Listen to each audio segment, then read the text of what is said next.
बंधुगण नमस्कार। जहाँ खोजुली मिलगला। गत 24 वर्ष रे नवीन सरकार कौन करिसेंती तार गोटे चिठा मिलगला। बंधुगण चारोटी अंध हाथी की छुईवा कथा शुणी क्यों अंध हाथीर लाज छुई कहूला यहाँ गोटे साप। आउ गोटे अंध हाथीर पेट छुई कहूला हाथी हूँ गोटे घर।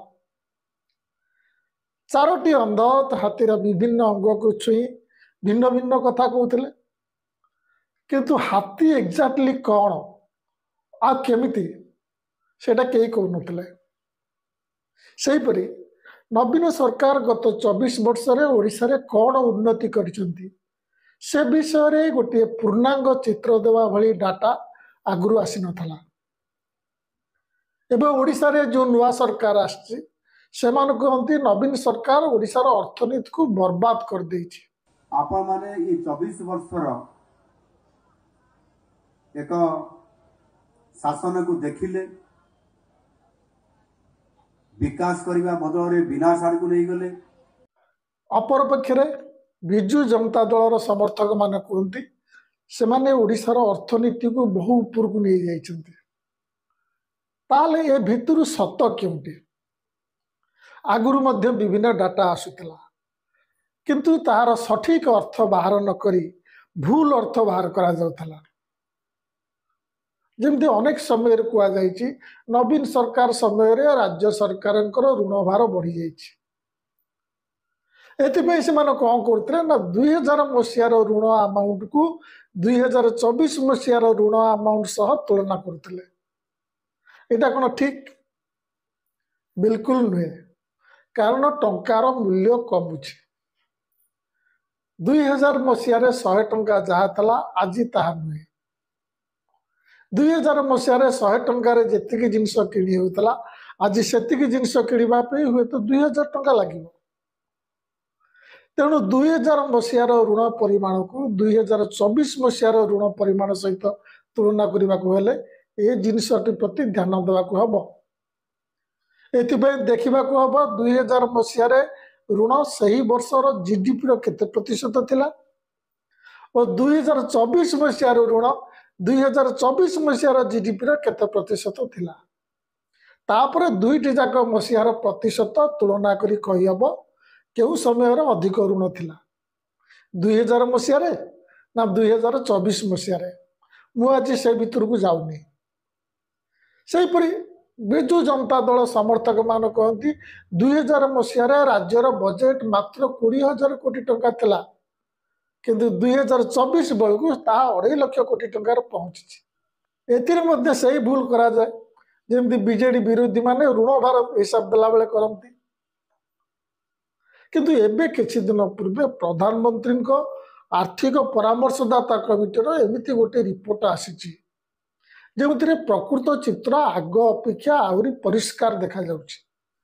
एथिरे मात्र दुईटी बहुत गुरुत्वपूर्ण डाटा दि जाइछि बा निष्कर्ष बाहरी। एभली डाटा आगुरु केबे आसी नथला। मु एतर बहुत खुशी। मु एहाको अति सरल भाषा रे विभिन्न मजादार उदाहरण दे बुझेबा को चेष्टा करिबी जेमती अर्थनीति विषय रे सामान्य ज्ञान रखि नथिबा लोक मध्य बुझी जिवो। एई तो असल मुद्दा। Economics is politics, politics is economics, बाकी सबू बकवास। मात्र दुईटी डाटा प्रकाश पाई। गोटे है आम राज्यर अर्थनीतिर साइज बढ़ी कि ना आ जदि बढ़ी ताहले केते बढ़ी। द्वितीयटी है आम राज्य लोकंकर मुंड पिछा आय बढ़ी कि ना आ जदि बढ़ी ताहले केते बढ़ी। आगे देखंतु अर्थनीतिर साइज और मुंड पिछा आय सबु बेले बढ़ी थाए। सबु राज्य बढ़ी थाए आ सबु वर्ष बढ़ी थाए। हाँ जदि कोविड भली परिस्थिति आसे तबे एथिरे व्यतिक्रम होता है नहले आ सबु समय बढ़ी थाए। तबे एठार गुरुत्वपूर्ण प्रश्न होची ये दुईटा अर्थनीतिर साइज आ मुंड पिछा आय केते बढ़ी। सफिशिएंट बढ़ी तो जेमिति बढ़िवा आवश्यक सेमिति बढ़ी तो एटा केमिति जना पड़िबो। सेति पय देखिबा को पड़िबो गोटे निर्दिष्ट समय मध्य अन्य राज्य माने केते बढ़ी और आम राज्य केते बढ़ी ये दुईटा तुलना कले जना पड़ो आम राज्य आगे सीना जोटा बड़ कथा नुहे किंतु यथेष्ट भागे आगे तो जो आम सरकार को प्रशंसा करवा कि समालोचना करवा मु कहीं कथा कहूँ तार गोटे कारण अच्छे मन करंतु 1600 मीटर दौड़ प्रतियोगिता चलती आपण समेत से आउ 9 जन खेलाड़ी भाग ने 10 सेकेंड पर देखागला आपण 100 मीटर दौड़ी सारे आमे सेते खुशी है कि ताली मारू कि कारण सेते आउ गोटे कथा देखा जाउछि बाकी 9 जन खेलाड़ी आपण आगे आगे दौड़ आपण कहतु यटा को देखिए आम ताली मारू कि नाई ना सेमती 2000 मसीह 2024 मध्य ओडिशा आर्थिक क्षेत्र में केते प्रगति करिछि ता यथेष्ट कि नुहे सेटा जानिबा को हेले सही समय रे अन्य माने केते आगे छथि ता मध्य देखिबा को पड़िबो तुलना करिबा को पड़िबो आपण जानिछथि गत 24 वर्ष धरी आम राज्य रे गोटे दलर सरकार थला और जणिए मुख्यमंत्री थिले 24 वर्ष एक लंबा समय गोटे शताब्दीर प्राय 1/4 मो कहवा कथा है जेहेतु एबे आम पाखे 1960 मसीह 2024 मसीहा पर्यंत गोटे लंबा समय डाटा पहुँची तेणु ता भितर आम गत 24 वर्षर डाटा काढ़ी एकमात्र गोटे दलर सरकार को प्रशंसा कि समालोचना करिपरिबा मझिरे सरकार बदलते आम निर्दिष्ट भाव कौन निर्दिष्ट दलर सरकार को प्रशंसा कि समालोचना करने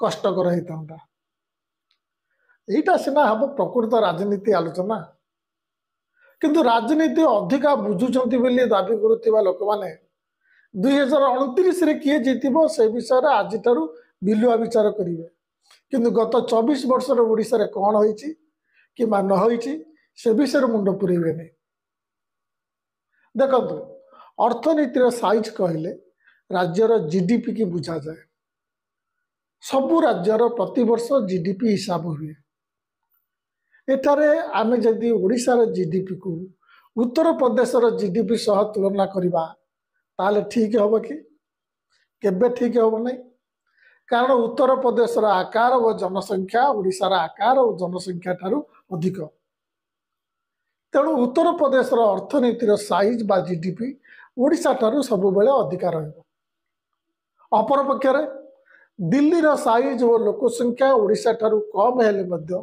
सेमानकर जीडीपी साइज ओडिशा ठारू विशेष कम हुए सही अनुपात रे बहुत बेसी सेमानक मुंड पिछा आय ओडिशा ठारू अधिक एथिपई ओडिशा सरकार को दोष देई हबो नै कारण एथिपई ऐतिहासिक कारण रही ब्रिटिश अमल दिल्ली भारत कैपिटल थला इंडस्ट्रियलाइज्ड एरिया तेबे केमिति तुलना कले ठीक कथा जना पड़िबो से माने 1960 ठारू आरंभ करी आज पर्यंत प्रत्येक वर्षर संख्या को आजिर टंका मूल्य परिवर्तन करछन्ते नहले बीजेडी विरोधी माने 2000 ऋण भार को 2024 ऋण भार सह तुलना करी जो भूल करती कि बीजेपी समर्थक माने 2000 बजेट साइज को 2024 बजेट साइज सहित तुलना करी जो भूल करती एठारे भी सही भूल हम से माने सीधा सड़क राज्य गुड़िकर जीडीपी मध्य तुलना करना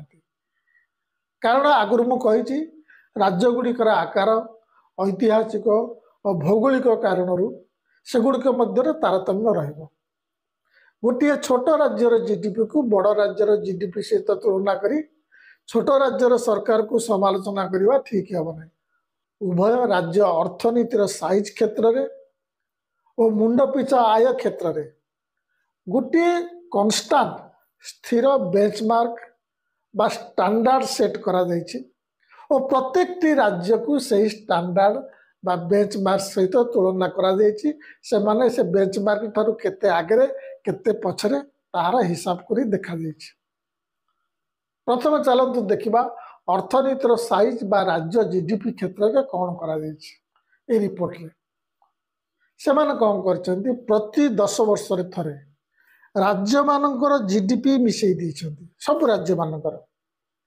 ତାପରେ ପ୍ରତ୍ୟେକଟି ଇଣ୍ଡିଭିଜୁଆଲ ରାଜ୍ୟ ଏହି ମୋଟ GDPର କେତେ ପ୍ରତିଶତ ତାହା ଦେଖିଛନ୍ତି।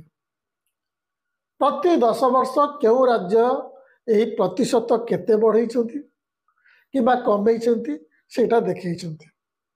ଟୋଟାଲର ଓଡ଼ିଶା 1960ରେ କେତେ ପ୍ରତିଶତ ଥିଲା, ଟୋଟାଲର ଓଡ଼ିଶା 2024ରେ କେତେ ପ୍ରତିଶତ ଥିଲା, କିମ୍ବା 1971ରେ କେତେ ପ୍ରତିଶତ ଥିଲା, ପ୍ରତି 10 ବର୍ଷରେ ସବୁ ରାଜ୍ୟରେ ଏମିତି କରିଛନ୍ତି। ପ୍ରଥମେ ଓଡ଼ିଶା କଥା ଦେଖାଯାଉ। 1960-61ରେ ଓଡ଼ିଶାର GDP ଦେଶର ସବୁ ରାଜ୍ୟଗୁଡ଼ିକର ମୋଟ GDPର 2.9% ଥିଲା। 1970-71 ଓ 1980-81ରେ ତାହା 3.2%କୁ ବଢ଼ିଲା। 1990-91ରେ ସେଇଟା କମେଇକି 2.5%କୁ ଆସିଗଲା। 2001 ବେଳକୁ ସେଇଟା ଆହୁରି କମିକି 2.3%କୁ ଆସିଗଲା। ମୋଟ ଦେଶର GDPର 2.3% ଓଡ଼ିଶାର। 2010-11 ବେଳକୁ ସେଇଟା ବଢ଼ିକିରି 2.9%, 2020-21 ବେଳକୁ 2.7% ଓ ଗତ ବର୍ଷ ବା 2023-24 ବେଳକୁ ସେଇଟା 2.8%ରେ ପହଞ୍ଚିଲା। ଲକ୍ଷ୍ୟ କରନ୍ତୁ, ସବୁ ରାଜ୍ୟର ମୋଟ GDPର ପ୍ରତିଶତ ହିସାବରେ ଓଡ଼ିଶାର ସ୍ଥିତି 1980-81 ପର୍ଯ୍ୟନ୍ତ ଭଲ ଥିଲା ବା 3.2% ଥିଲା। ମାତ୍ର 1980-81ରୁ 2000-2001 ପର୍ଯ୍ୟନ୍ତ ଏଇଟା କମିବାରେ ଲାଗିଲା, ଆଉ 2.3%କୁ ଖସି ଯାଇଥିଲା। ନବୀନ ବାବୁଙ୍କ ମୁଖ୍ୟମନ୍ତ୍ରୀତ୍ୱ ସମୟରେ ଏଇଟା ପୁଣି ବୃଦ୍ଧି ପାଇକି 2.3ରୁ ବଢ଼ି 2.8ରେ ପହଞ୍ଚିଲା। ଦେଖନ୍ତୁ, ଓଡ଼ିଶାର ଆୟତନ କମ୍ ଥିବାରୁ ଏହା ମହାରାଷ୍ଟ୍ର ଓ ଉତ୍ତରପ୍ରଦେଶର ପ୍ରତିଶତରେ ପହଞ୍ଚିବା ଅସମ୍ଭବ ନହେଲେ ମଧ୍ୟ କଷ୍ଟକର। ଆସନ୍ତୁ ଦେଖିବା, ଗତ 24 ବର୍ଷରେ କେଉଁ କେଉଁ ରାଜ୍ୟ ମୋଟ GDPରେ ନିଜର ପ୍ରତିଶତକୁ ଓଡ଼ିଶା ଯେତିକି ବଢ଼େଇଛି ତାଠାରୁ ଅଧିକା ବେଗରେ ବଢ଼େଇଛନ୍ତି ଓ କେଉଁ ରାଜ୍ୟଗୁଡ଼ିକ ଦେଶର ମୋଟ GDPରେ ନିଜର ଯୋଗଦାନ ଓଡ଼ିଶାଠାରୁ କମ୍ ବେଗରେ ବଢ଼େଇଛନ୍ତି। ମୁଁ ଏଥିରେ ପ୍ରମୁଖ 16ଟି ରାଜ୍ୟମାନଙ୍କର ନେଇ ଗୋଟେ ତାଲିକା ବନେଇଛି। ତାଙ୍କ ରିପୋର୍ଟରୁ ମୁଁ ଆଣିକି ମୁଁ ନିଜରେ ଗୋଟେ ତାଲିକା ବନେଇଛି। ଆପଣ ଏ ତାଲିକାରେ ଦେଖିପାରୁଥିବେ 2001ରୁ 2023-24 ମଧ୍ୟରେ ମୋଟ GDPରେ ନିଜ ରାଜ୍ୟ GDPରେ ଯୋଗଦାନ ପ୍ରତିଶତ ବଢ଼େଇବାରେ ସବୁଠାରୁ ଆଗରେ ଅଛି କର୍ଣ୍ଣାଟକ, ଦ୍ୱିତୀୟରେ ଗୁଜରାଟ ଓ ତୃତୀୟରେ ଅଛି ଓଡ଼ିଶା। ଏହି ସମୟ ମଧ୍ୟରେ କର୍ଣ୍ଣାଟକ ତାହାର ଯୋଗଦାନ 32.26% ବଢ଼େଇଥିଲା ବେଳେ ଗୁଜରାଟ 26.56% ବଢ଼େଇଛି ଆଉ ଓଡ଼ିଶା 21.74% ବଢ଼େଇଛି। ଦେଶର ଅନ୍ୟ ସବୁ ରାଜ୍ୟ ଏମାନଙ୍କ ପଛରେ ଅଛନ୍ତି। କେତେକ ରାଜ୍ୟ ତ ମୋଟ GDPରେ ନିଜ ରାଜ୍ୟର ଯୋଗଦାନ କମିଯାଇଛି ସେମାନଙ୍କର। ଅଧିକାଂଶ ସମୟରେ ଗୋଟିଏ ସରକାର କିଛି ନ କଲେ ମଧ୍ୟ ରାଜ୍ୟର GDP ବା ଅର୍ଥନୈତିକ କାରବାର ବଢ଼ିଥାଏ। ପ୍ରକୃତ ଚ୍ୟାଲେଞ୍ଜ ହେଉଛି ସ୍ୱାଭାବିକ ବେଗ ଅପେକ୍ଷା ଅଧିକ ବେଗରେ ନିଜର ଅର୍ଥନୀତିର ସାଇଜ୍ ବଢ଼ାଇବା। ମୁଁ ଆଗରୁ କହିଛି, କେବଳ ଦୌଡ଼ ରେସ୍ରେ ଭାଗ ନେଇ ଆଗକୁ ଆଗ ଦୌଡ଼ିବାରେ କିଛି ଫାଇଦା ନାହିଁ। ସେମିତି ତ ସମସ୍ତେ ଦୌଡ଼ିବେ, କିନ୍ତୁ ଅନ୍ୟ ପ୍ରତିଦ୍ୱନ୍ଦ୍ୱୀମାନଙ୍କୁ ଟପି ଆଗରେ ଦୌଡ଼ିବାର ମୂଲ୍ୟ ଅଛି। ବିକାଶ କିମ୍ବା ଆର୍ଥିକ ଡାଟାକୁ ସବୁବେଳେ କମ୍ପାରିଜନ୍ରେ ଦେଖାଯାଏ। ଅତୀତର ଡାଟା ଅପେକ୍ଷା ବର୍ତ୍ତମାନର ଅନ୍ୟ ପ୍ରତିଦ୍ୱନ୍ଦ୍ୱୀଙ୍କ ସହ ତୁଳନା କରିବା ଠିକ୍। ଏବେ ଆସନ୍ତୁ ମୁଣ୍ଡ ପିଛା ଆୟ ବିଷୟରେ ରିପୋର୍ଟ କ'ଣ କହୁଛି ଦେଖିବା। ପ୍ରତିବର୍ଷ ବଜେଟ୍ ପୂର୍ବରୁ ଯେଉଁ ଆର୍ଥିକ ସର୍ଭେ ରିପୋର୍ଟ ଆସେ ସେଥିରେ ରାଜ୍ୟର ମୁଣ୍ଡ ପିଛା ଆୟ ବିଷୟରେ ଲେଖାଯାଇଥାଏ। ତା ପୂର୍ବ ବର୍ଷ ଠାରୁ ଅଧିକ ହୋଇଥାଏ ସବୁବେଳେ। କିନ୍ତୁ ଏତିକି ଜାଣିବାରେ କିଛି ଲାଭ ନାହିଁ। ଆମକୁ ଜାଣିବାର ଅଛି ଅନ୍ୟ ରାଜ୍ୟଗୁଡ଼ିକରେ ମୁଣ୍ଡ ପିଛା ଆୟ କେତେ ବଢ଼ୁଛି ଓ ଆମ ରାଜ୍ୟର ମୁଣ୍ଡ ପିଛା ଆୟ କେତେ ବଢ଼ୁଛି। କାରଣ ଏ ସବୁ ରାଜ୍ୟଗୁଡ଼ିକ ଗୋଟିଏ ଦେଶରେ ଗୋଟିଏ ଆର୍ଥିକ ଏନଭାୟରନମେଣ୍ଟ ଭିତରେ ଅଛନ୍ତି। ଏଥିରେ ଦେଖାଯାଇଛି କେଉଁ ବର୍ଷ କେଉଁ ରାଜ୍ୟର ମୁଣ୍ଡ ପିଛା ଆୟ ଜାତୀୟ ମୁଣ୍ଡ ପିଛା ଆୟ ଠାରୁ କେତେ ଅଧିକ ଅଛି କିମ୍ବା କମ୍ ଅଛି। निश्चित भाव ओडिशार मुंड पिछा आयटा मूलरू जातीय मुंड पिछा आय ठारू कम अच्छे ऐतिहासिक भौगोलिक विभिन्न रिजन अच्छे ओडिशार मुंड पिछा आय 1960-61 जातीय मुंड पिछा आयर 70.9% थिला 1970-71 75.5% थिला 1980-81 71.8% थिला 1990-91 54.3% थिला 2000-2001 रे 55.8% थिला 2010-11 रे 73.2% थिला और 2023-24 रे 88.5% थिला। एटा गोटे बहुत बढ़िया अचीवमेंट वो एथिपाई नवीन बाबू को 24 वर्षर सरकार को श्रेय देवा पड़ो कारण नवीन बाबू को 24 वर्ष शासन काल रे ओडिशार मुंड पिछा आय जातीय मुंड पिछा आयर 55.8% रु वृद्धि पाई 88.5% पहुंची। बंधुगण एटा हल प्रकृत स्थिति आउ जो राजनैतिक दृष्टिकोण कहवा नवीन बाबू शासन काल ओडिशार अर्थनीति ध्वंस पाई जाइछि कि 2036 मसीहा बेलू आम नंबर 1 स्टेट करदेबू 2047 मसीहा बेलू भारत को विकसित देश करदेबू ताकू पचारतु आपन को रोड मैप कौन से वितर्क को आसवे केवल स्लोगान विज्ञापन रे ज्ञान दिया बंधुगण भिडियोटी सारिबा पूर्व केतोटी कथा जनइबा जरूरी अटे। एक नंबर मु आगुरु कही गत 24 वर्ष रे ओडिशार अर्थनीतिर साइज बा राज्य जीडीपी सबु राज्यर जीडीपी समष्टिर अंश भाव तृतीय बृहत्तम बेगर वृद्धि पाई एथिपाई सरकार को धन्यवाद देवा सहित आउ गोटे कथा मन रखिबा दरकार गोटे राज्य जेते पछुआ थाए तार आगु को बढ़िबार संभावना बेसी थाए। उदाहरण स्वरूप अमेरिका जापान और जर्मान भली विकसित देशर जीडीपी वृद्धि दर भारतर जीडीपी वृद्धि दर ठारू अधिक हेब नहीं सेमती आमे कहि परिबा जेहेतु ओडिशार अर्थनीतिर साइज मूलरू कम रही तेणु मोट जीडीपी रे ओडिशार भाग तृतीय बृहत्तम गति रे बढ़ुछि किंतु अपर पक्षर एक देखा पड़ो 2000-2001 मसीह कम जीडीपी थिबा राज्य केवल ओडिशा नथिला अन्य माने भी थिले तथापि सेमानक मध्यरु केवल ओडिशा द्रुत गति रे निज अंश बढ़ाई।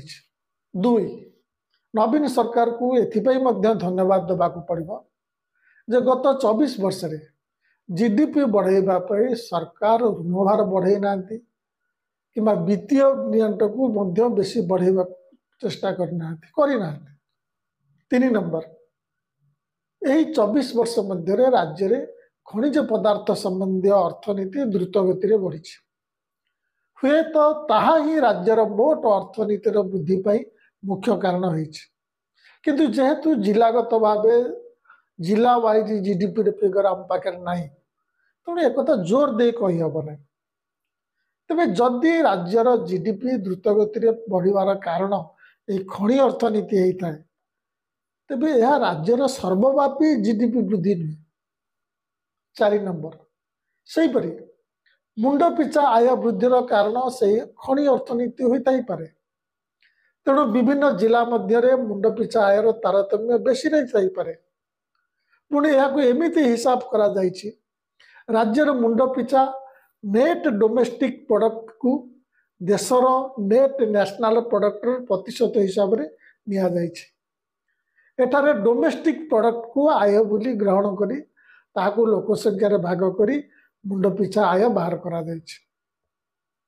उदाहरण स्वरूप केउझर और सुंदरगढ़ भली जिला गुड़िकर नेट डोमेस्टिक प्रोडक्ट अधिका हो पारे कारण से खनि अच्छी किंतु जरूरी नुहे से 2टी जिलार लोकंकर मुंड पिछा आय अन्य जिला गुड़िकर आय ठारू अन्य जिला गुड़िकर मुंड पिछा आय ठारू अधिका थिबो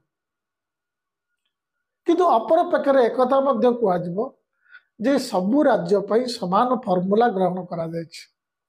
आमे जदि अन्य राज्य मानक संगे तुलना करिबा ओडिशा व्यतीत आहुरी अनेक खनि थिबा राज्य अछन्ति और सेमानक रेकर्ड यही 24 वर्ष भितर आम देखिले ओडिशा ठारू भल होइने। 5 नंबर सबुठु महत्वपूर्ण कथा है ये 24 वर्ष भितर नानादी बात्या झड़ तोफान सामुद्रिक तोफान ता सत्वे मध्य जीडीपी रे वृद्धि दर रे तृतीय स्थान अधिकार करिबा एवं मुंड पिछा आय को एते मात्रा बढ़ेबा एटा गोटे बहुत बड़ सफलता। शेष गोटे कथा कहबी मु ए रिपोर्टटा नवीन बाबूंकर 24 वर्षर शासन संपर्क में गोटे भल सर्टिफिकेट देछि एतिरे कोनोसी विवाद नाही। ए जो कहउछंती ध्वंस हो गला एटा बेकार कथा अन्य राज्य मान तुलन में भल कर गोटे थियोरिटिकली मु कहूँ केवल जीडीपी आ हाराहारी मुंड पिछा आय सब बहुत बड़ कथा कि सबू कथा नुहे। अनएम्प्लॉयमेंट रेट देखा पड़ो पब्लिक गुड केते हूँ देखा पड़ो आमर इंडस्ट्रियलाइजेशन केते अच्छे देखा पड़ो महिला मानकर एम्प्लॉयमेंट रेट केते अच्छे देखा पड़ो दलित आदिवासी मानकर कौन अवस्था देखा पड़ो शिक्षा स्वास्थ्य एतिरे केते उन्नति करछु देखा पड़ो बहुत गुड़िया अच्छे तथापि मोट उपर मु कहबी ए 24 वर्षर जो रिपोर्ट आसी रिपोर्ट आसी 1960 रु 2023-24 पर्यंत किंतु नवीन बाबू 24 वर्ष शासन में ओडिशा रे यथेष्ट प्रगति होइछि। नमस्कार।